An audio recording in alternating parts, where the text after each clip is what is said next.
me. I'm fully independent, there's no label who can drop me. Y'all been starting rumors, let me help you with some. Yeah. Y'all can't cancel me, my life is scandal free. There ain't no sponsors taking losses cause the brand is me. My hands are clean, my family and my fans agree. Y'all can't cancel me for facts because you're mad and weak. How's a man say I'm clickbait if he gonna use this face to get clicks on his page? Y'all hypocrites are made. But I ain't tripping about these bullies, it ain't 6th grade. Go ahead and diss me trying to sell a couple mixtapes. I am not playing it safe, I said what I said, it is what it is. I don't care if you mad at me, okay? Go ahead and change the channel. Don't waste your time trying to cancel me, okay? They love me cause they know that I'm it. Say what you want, I guess it is what it is. Haters can talk, but they can't cancel the kid. Go ahead and go off, try and say this is it. Aaron Tuttle here. It's storm season in Oklahoma, and with that comes torrential rain, high winds, and hail. To protect your home and your family from these threats, the one roofing company you should trust is Ferguson Roof Systems. They've been providing the best in roofing services for nearly half a century. Ferguson is Oklahoma's full-service roofing company, certified with an A+ Better Business Bureau rating and a 5-star rating on Google. And with Ferguson now offering Class 4 impact-resistant shingles, now is the time to trust them with your home's roof. Get started today at FergusonRoofSystems.com.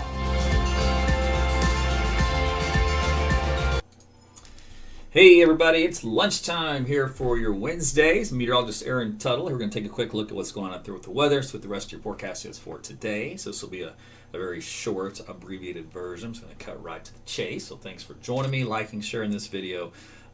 And all that kind of stuff. All right, so let's get on with the first off big picture. Let me go to the radar first. We're going to show you that most of the light to moderate rainfall is now pressing into eastern Oklahoma from Muskogee, McAllister to Hugo to Ardmore. And then every now and then you get a little pocket of a heavier thunderstorm with some lightning in it, but otherwise the rain isn't too bad. We still have more development back here in southern Oklahoma from south of Oklahoma City. Some heavy little showers running up the turnpike from Chandler to Tulsa, and got some new activity developing now between Ponca City and Medford. And actually up here in this area, there's been a few funnels reported in some of the cloud development up there because of some of the horizontal vorticity along the leading edge of this front. This is all developing along a front down from Enid, Watonga, over in southwest Oklahoma. So we're going to have a lot going on here for the rest of today. And yes, you saw briefly there a little little red triangle that occurred over here around Eufaula. So what happened was we had a tornado warning a little after 11 o'clock this morning in that area. And when I went back to look briefly at the region as far as any tracks are concerned, where the mesocyclone went over, it looked like the best area where it looks like it may have produced a brief tornado was just here to the southwest of Crowder. This is going to be about 2 miles southwest of town, right along 183, and about 5 miles south of Indianola. So that's where that potential tornado touched down just for about a minute. But it did look pretty good in the reflectivity and the velocity data for a while. The Weather Service had a tornado warning on it for, I think it was about a total of 45 minutes and let it expire. So it didn't last long, though, but that was the length of the warning. Okay, so that's been so far since the tornado that we had last night in Paul's Valley, which produced some damage. We covered that live for you here at AT's Weather around midnight.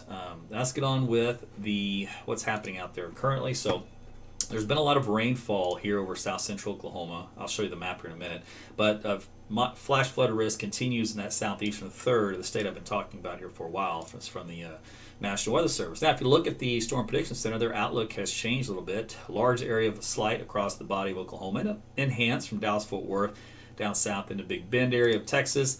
The tornado threat has also changed with that, so it does carry over a big, large region of this through the Dallas-Fort Worth area and into southeast Oklahoma, where the wind shear is the best. Now, this little green line here, remember last night I told you we could really draw it up along the frontal boundary, wherever that frontal boundary is going to line up this afternoon. So technically it could be a little withdrawn for a freak isolated event, but that's what's in the potential for today. If you look at the hail threat, much larger, more widespread hail is expected down at Texas with better instability than it is in Oklahoma, but we also will see some hail here, but most of it probably be about an inch in diameter.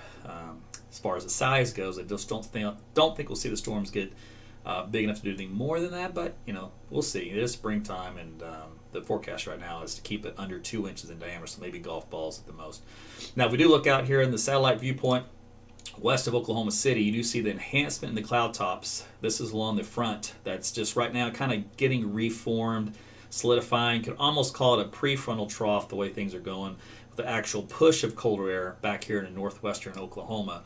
The wind field is real chaotic around the surface, and that's what's causing from the discrepancy. So if we take a look here at the wind field, winds are blowing out of the northwest, quite strong here, and they're blowing out of the southeast, quite strong here. But we have this dead zone in between where we have a lot of subsidence, and the winds are chaotic all from last night's storms.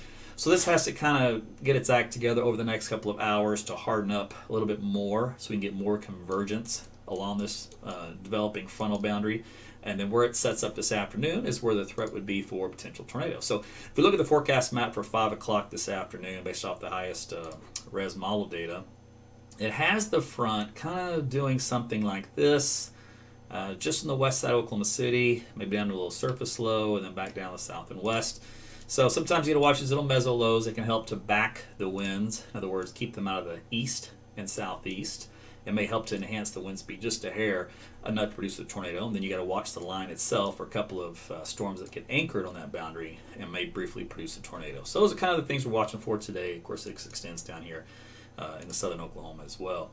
If we take a look at the forecast sounding for Oklahoma City, assuming that the lower wind speeds can recover, because right now they're chaotic, but let's assume we get us some normal, decent shear back in here. So the sounding profile does indicate potential for a tornado. The shear is not exactly perfect, it's a little messy, but it would do the job, especially with the frontal boundary to work with. Now in southeast Oklahoma, the wind shear is much better forecasted for tornadoes. So much stronger indication of a tornado. However, it's also the most stable in the state right now. In other words, the cloud cover. So this is an afternoon forecast sounding. So a lot has to change between now and then to create this type of shear instability, but we'll see. We still got plenty of time. There's some sun on the satellite picture out to the west. It's going to have to get those storms going. So let's see how things progress throughout the afternoon. This is the latest to look at our high-res model. And it keeps that stuff kind of continuing out in southeast Oklahoma, but it does have a few breaks, so maybe there will be a few peaks of sun out here. But we'll watch for is this little front, which the model actually, did it even do? No, it's doing poorly at even trying to initiate stuff along it. It has the right idea, it's just a little too late. But by the afternoon, you can just see the little echoes that start to develop in this little zone we talked about. So just kind of imagine the front, through this, and that's where you're getting those storms trying to fire up and near and along it. So let's see, this is about 8 o'clock in the afternoon, and then down southeast Oklahoma, some stronger storms look like coming out of Texas. So again, maybe watch for that tornado threat down there. So that was the HER model, the latest look, and it's a lot different than the hour prior to it. Let me go pull that one up because that one finished running. So let's see, does it do any better with the convection? There it does. See, it is a little bit better. Still a little late though. It says 7 o'clock, 8 o'clock, but it has at least the idea of the front lighting up a little bit. So again, at least there's some signals that the model thinks it's finally going to rain along that frontal boundary. Let's take a look at the rainfall totals. Speaking of which, let me do this too before I get to what's expected here from this point forward. All right, so you guys can get a taste of what happened last night. So maybe we're sleeping. So down here in southeast Oklahoma, they got. Let's do this. They got some flooding situation going on.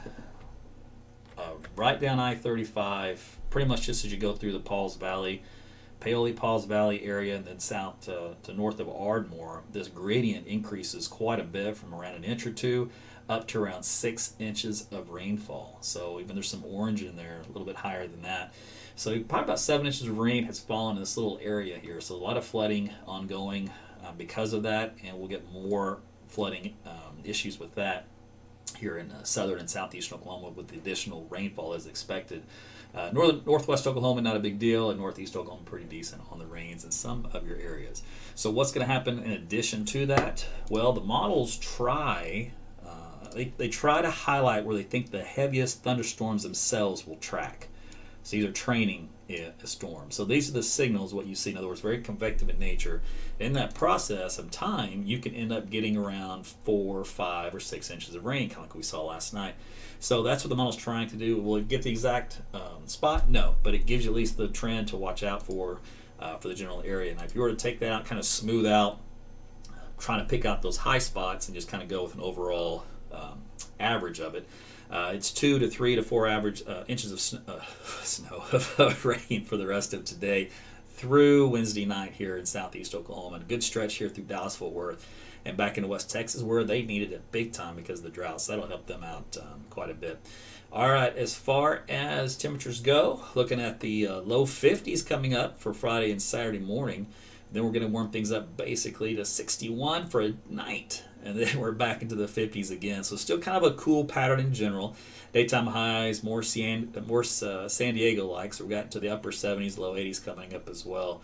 And we'll talk more about rain and the extended outlook and all that kind of stuff at another time. But I just want to get you up to date on what was going on with the current round of severe weather and what you can expect later today. So those storms, they really can start, but those are already kind of bubbling up now. So they're just going to kind of continue off and on throughout the afternoon if you live along that frontal boundary north and west of Oklahoma City. And then here, even in town, we've got some residual boundaries that just kind of keep firing off this scattered stuff. So it's going to be kind of a off and on wet day here for central Oklahoma and, of course, southeast Oklahoma, just a lot of rain. You might get some breaks here and there, but another round's coming in tonight.